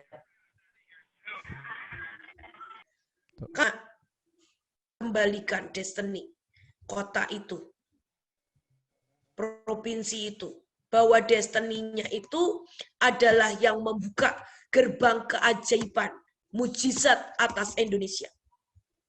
Jadi di NTT itu adalah semua darahnya penuh dengan mujizat, supranatural. Pada waktu saya mulai ngerti hati Tuhan, itu Tuhan mulai letakkan. Dan itu yang membuat saya bisa memegang, saya bisa berdiri dan berdoa untuk dua provinsi itu yang Tuhan percayakan. Mungkin ada sekitar 15 tahun saya kerjakan. Oke, next Bu. Kalau peperangan sendiri selalu melihat penampakan di langit. Karena pihak musuh pun banyak level dan pangkatnya. Jika ya, bagaimana cara kita tahu kelayakan kita tahu ikut spiritual war? Oke, ya. Sekarang saya mau bertanya. Pekerjaan iblis adalah mencuri, membunuh, dan membinasakan. Oke? Jadi kalau kita tahu betapa jahatnya iblis, kita tidak akan pernah biarin dia tinggal diam. Dan siapapun, mulai dari kecil, mulai dari besar, kalau engkau bisa melihat itu betapa jahatnya iblis, engkau nggak akan pernah mau kok. Dan engkau benar-benar akan membenci dan benar-benar akan menjadi permusuhan ada di antaramu.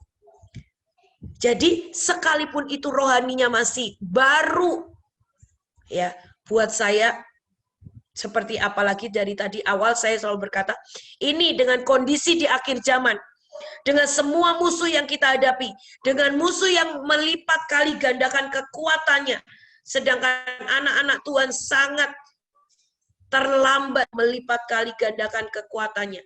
Saya mau berkata, ini ada sebuah panggilan untuk wajib militer. Tapi kalau untuk pertama kali belajar, kamu mulai belajar pagi hari, lakukan. Ya, Ibu In pernah lakukan SMA, sapu bersih. Ya, aktifkan malaikat, ambil semua yang dari surga. Kamu bisa melatih dirimu dengan melakukan seperti itu. Seringkali anak-anak Tuhan ini manja. Kalau nggak diberkati, kalau lihat orang lain diberkati, mereka berkata, kenapa kok aku nggak? Padahal kita sendiri tidak belajar mengaktifkan itu.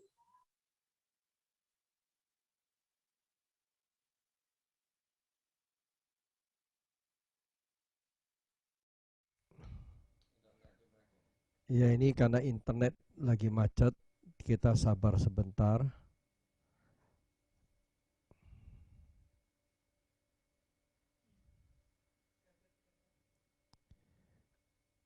Dari Ibu Nita punya internet.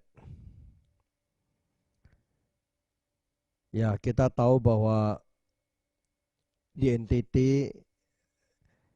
signal telepon kurang begitu bagus. Ya, karena ini. Oke, Bu Nita sudah gabung lagi.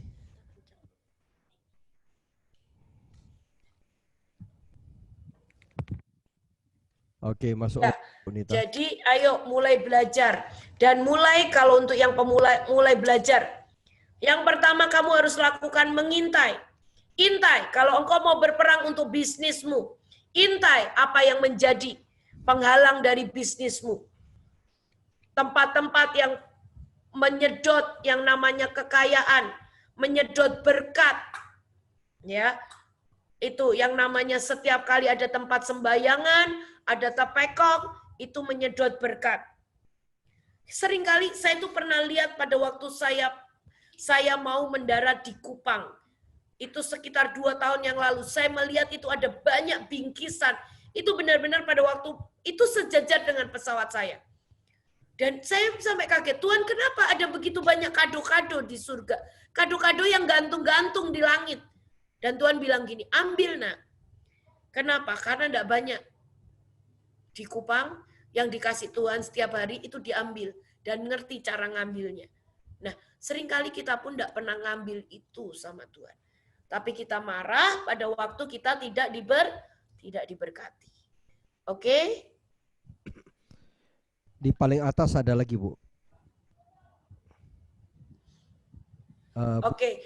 Ya. Apakah mitos itu merupakan fakta sejarah atau bagaimana? Ya, yang namanya mitos, kalau yang namanya sejarah itu ada tertulisnya. Itu ada bukti-buktinya. Tapi kalau mitos, seringkali itu tidak ada buktinya. Tidak ada tertulisnya. Tapi itu diceritakan dari mulut ke mulut. Nah, kenapa seringkali ada roh yang berpengaruh? Karena pada waktu kita ini punya kekuatan menciptakan manusia.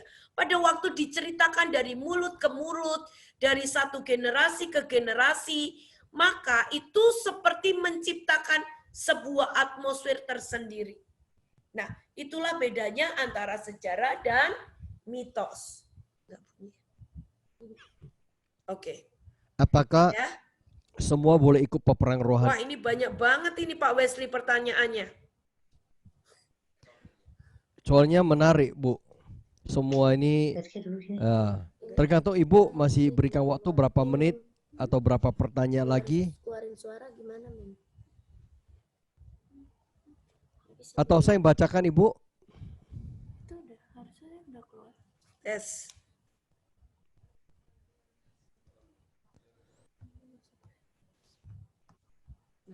Apa saya bacakan pertanyaannya, Ibu? Iya, ya enggak. Tadi maaf, tadi saya nggak bisa dengar soalnya. Oke, ada apa lagi Pak yang mau dijawab? Apakah semua boleh ikut peperangan rohani, Bu? Atau Iya. hanya orang-orang dengan level kerohanian tertentu saja? Karena pihak musuh pun banyak level pangkatnya. Jika iya, bagaimana kita tahu kelayakan kita ikut spiritual warfare itu? Ya, makanya tadi bukankah sudah saya jawab Pak, bahwa kita dari level apapun itu seharusnya, karena gini, pekerjaan iblis itu mencuri, membunuh, dan membinasakan. Jadi kalau kita tidak mau berkat-berkat yang dari Tuhan itu dicuri, bahkan sampai dibunuh, ya kita harus belajar spiritual warfare. Cuman memang sekarang tinggal kadarnya saja. Kan tetap ada yang namanya tadi saya bilang ya, pasukan itu kan nggak semuanya pasukan ada di garis depan. Untuk bicara kelayakan, manusia menurut saya nggak akan pernah ada yang namanya sempurna. Betul. Bisa ada. Ya, benar. tapi itulah sebabnya kita ini yang namanya setiap kali peperangan itu bukan hanya untuk kepentingan kita. Ya, misalnya saya mau bisnis saya diberkati, semua saya perangin. Itu nggak bisa juga. Kita harus tahu seberapa kita diizinkan oleh Tuhan. Ya, ya. Ya, itu seperti itu. Kira-kira seperti itu, Pak. Oke, ada pertanyaan lagi? Bu, saya kalau peperangan sendiri selalu melihat penampakan di langit. Ada macan tutul, naga, beruang, dan singa. Keempat binatang itu selalu muncul di langit. Ketika saya foto tampak jelas sekali. Apa yang harus saya lakukan ya Bu? Karena saya cuma berdua dengan teman saya. Dan selama ini juga belum tahu strategi peperangan. Saya Ingrid Riana dari Bandungan Ambarawa. Terima kasih Bu. Ya, nah seperti yang tadi saya katakan ya, buat Ibu Ingrid, kalau musuh sudah punya kekuatan 7 kali lipat, hari-hari ini bukannya ketinggalan, tapi ini waktunya Ibu Ingrid untuk mengejar dengan lebih cepat lagi, karena peperangan ini sebetulnya bukan cuma diajarkan oleh Bu Iin ya, ada dari hamba-hamba Tuhan luar negeri itu sudah banyak sekali mengajarkan tentang peperangan rohani ya. Jadi kalau misalnya yang pertama yang saya lakukan setiap kali saya melihatkan, entah itu penglihatan, setiap kali itu penampakan, saya mulai tanya sama Tuhan, Tuhan ini roh apa? Dan apa yang bisa saya lakukan? Kalau Tuhan berkata, nak, seret ke lubang maut, saya akan seret. Saya buat puting beliung dan itu diseret. Kalau Tuhan berkata, nak, dorong dan buang ke laut, saya akan dorong. Nah, itulah yang saya katakan bahwa itu tidak bisa diteorikan. Ya. Tapi saya mau berkata, kalau hari itu kamu harus belajar tanya Tuhan. Kalau itu memang mengganggu dan menutupi sebuah tuduh, kamu yang paling bisa lakukan adalah mengoyakkan itu semuanya. Ya, karena semua binatang memang kuasa kegelapan itu manifestasinya itu berupa binatang. Sekali lagi saya lihat di Venezuela itu sangat jelas. Itu awan bentuk babi, itu awan bentuk badak, itu awan bentuk anjing. Itu sangat jelas. Dan mereka itu bentuk-bentuk binatang seperti itu. Dan kita ini ngerti ya dari sekolah minggu, setiap kali binatang-binatang itu disebutkan itu punya sifat-sifat yang negatif. Dan dia sedang menudungi atas daerah teritorial yang ada. Kalau engkau lihat itu di kotamu, itu artinya misalnya satu roh kemarahan sedang mau diturunkan. Dan engkau boleh angkat senjata, engkau boleh angkat ayat demi ayat untuk mulai membuang supaya itu tidak berkuasa atas kotamu. Oke Bu, dari Misael mau bertanya bagaimana ya Bu prosedural peperangan rohani untuk rumah sendiri. Ya, kalau prosedural yang biasa adalah pengurapan. Ya, semuanya bisa pengurapan itu macam-macam. Bisa dengan minyak, bisa dengan minyak dan anggur. Bisa pengurapan dengan minyak, anggur dan garam. Ya, pertama pengurapan. Terus yang kedua, ditahirkan. Ya, ditahirkan itu bisa dengan api. Untuk ini level rumah ya, Pak. Dengan api, bisa ditahirkan dengan air. Nah, itu juga bisa dalam bentuknya itu kita bisa beneran pakai api, misalnya kita bawa keliling lilin atau misalnya kita bawa banner api, ya. Sesuatu yang dengan iman kita angkat itu ada di hadapan Tuhan. Ya, jadi untuk level rumah seperti itu. Terus yang kedua, mulai semua roh-roh yang ada, ya, apalagi kalau ada di sini ibu-ibu atau keluarga yang suka menyimpan barang-barang, ya, barang-barang yang ada isinya, walaupun barang-barang warisan atau barang-barang yang dari oleh-oleh dari kota. Nah, saya ini pernah ngalamin. Saya pernah pergi ke Korea. Sesudah saya peperangan, saya itu jarang banget beli yang namanya souvenir atau cenderamata. Saya jarang banget. Tapi hari itu saya itu beli foto. Ya, saya sekeluarga foto dan itu difoto dan itu ada albumnya. Albumnya itu gambar perempuan Korea pakai hanbok, ya, seperti itu. Nah, satu kali saya bangun malam, saya kaget. Kok ada roh yang sangat dingin. itu duduk di kursi saya. Dan saya tahu tiba-tiba roh itu dari Korea. Saya ini cari, barangnya nggak ada. Apa ya yang dari Korea yang masih bawa ini? Tiba-tiba Tuhan itu bilang begini, coba kamu lihat foto. Begitu saya lihat, itu di cover albumnya, itu ada perempuan, gambarnya perempuan.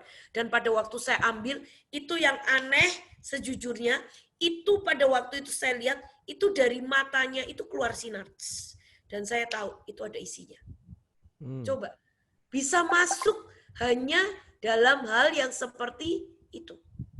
Nah, jadi yang namanya untuk yang prosedural di rumah, itu pun seringkali jangan dilakukan cuma sekali. Setiap kali kita lakukan. Membersihkan, ya, mengusir dari roh-roh, mentahirkan, mengurapi, dan mematok. Ya, kira-kira seperti itu kalau untuk rumah. Oke? Oke, ini ada lagi, Bu. Ibu masih siap, Bu, untuk menjawab? Ya, Pak. Boleh. Besok kami akan, ini dari Agnes ya. Besok kami akan mengerjakan waduk Gedung Ombo, Purwodadi, Grobogan untuk deklarasi dan memberi tumen secara terpisah. Sejarah waduk ini, Bu, dulu kurang baik karena infonya ada satu desa yang sengaja ditenggelamkan untuk mengusir warga yang bermukim di lokasi tersebut dengan tidak diberi kompensasi. Jadi roh teritorialnya apakah termasuk kemiskinan atau bagaimana, Bu? Iya, itu pasti ya. Yang pertama kekerasan, penindasan, kemiskinan, dan saya rasa sekali lagi itu di situ bermukim yang namanya Lilith. Lilith ya. Ya, karena Lilith itu hampir seperti itu. Dia selalu berhubungan dengan darah, dia berhubungan dengan penindasan, dan dia itu memang banyak itu dengan area-area nggak tahu ya. Selama ini peperangan itu area-area yang ada kolam, ada sungai. Lilith itu bisa ke arah-arah seperti itu loh, Pak. Ya. Air terjun gitu. Jadi Air. iya, dia semua mengambil lokasi yang seperti itu. Ya, Ya, tapi tolong Ibu pelajari pemetaannya, ya. Dipelajarin. Saya nggak mau ini cuman saya katakan seperti ini karena saya juga nggak menguasai pemetaannya. Ayo belajar. Pertama pelajari pemetaannya. Sesudah itu ambil waktu berdoa dan tanya Tuhan. Tuhan ini apa? Ya, betul. Ayat-ayatnya, strateginya apa? Oke? Nah, yuk belajar ya. Shalom Bu Nita, kalau 4 kuda itu di strukturnya ada di posisi mana? 4 kuda. Iya, dia itu sudah jadi begini. Dia bukan ada di level malaikat. Jadi memang seperti ini, Pak. Ada beberapa makhluk-makhluk itu yang fungsinya menjadi seperti kendaraan. Ya, kendaraan. Contohnya kerub. Ya, itu kan untuk kendaraannya Tuhan. Jadi saya enggak bisa bicara ini level malaikat atau apa ya. Tapi memang dia sudah menjadi kendaraan untuk malaikat-malaikat karena yang menunggangi dia adalah penyesat yang menguasai maut. Nah, seperti itu. Jadi di strukturnya mungkin ada di bawah malaikat, ya. Tapi itu juga bukan yang namanya roh-roh penguasa daerah yang ada gitu ya. Tapi dia di atas itu. Karena levelnya itu mendunia gitu, seperti itu. Oke Bu, Shalom Bu Nita, saya mau tanya bagaimana cara kita menghadapi kuasa gelap yang tidak bisa ditengking, yang mendatangi kita. Dan bagaimana kalau kita sudah terlanjur tengking, masih tidak bisa ditengking? Puasakah atau gimana Bu? Nggak bisa ditengkingnya karena apa ya Pak ya? Harus kenali. Yang pertama biasanya kalau nggak bisa ditengking, itu di dalam hidup orang itu masih ada pijakannya. Ya, ya betul. Ada terminalnya. Betul. Ya, kemarin saya juga baru melayani pelepasan dan itu saya benar-benar melihat ternyata di keluarga mereka itu masih menyimpan begitu. Ini udah anak Tuhan sih, udah pelayanan, udah benar-benar cinta Tuhan. Tapi pada waktu dia ini dia jual ke satu tempat dan di situ adalah rumah tua, tiba-tiba ada beberapa yang masuk dan ternyata sesudah kita doakan dan semuanya, itu ternyata dari keluarganya itu masih suka banget menyimpan seperti Gucci, seperti barang-barang antik, seperti itu Pak. Jadi bahkan bukan cuma di dalam dirinya ya, bisa itu juga dilakukan oleh keluarganya. Karena pada waktu kita mulai suruh untuk dia mulai buang-buang, itu mulai berkurang, itu mulai semua roh-rohnya mulai meninggalkan. Oke Pak, Tuhan hamba berdoa dimanapun juga setiap pasukanmu yang mau berdiri Tuhan. Hamba minta mulai hari ini Engkau sendiri Tuhan yang menyingkapkan setiap daerah demi daerah.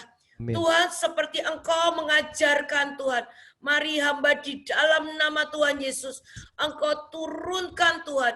Roh yang daripadamu itu sendiri Tuhan. Roh keberanian, roh penerobos, roh keperkasaan, roh kesukaannya untuk menyelesaikan sampai tuntas dan sampai garis akhir. Tuhan, inilah kerinduan daripada kami. Buat kami ini pasukan bisa menyelesaikan semuanya Tuhan. Sampai kami melihat masa lawatan atas Indonesia.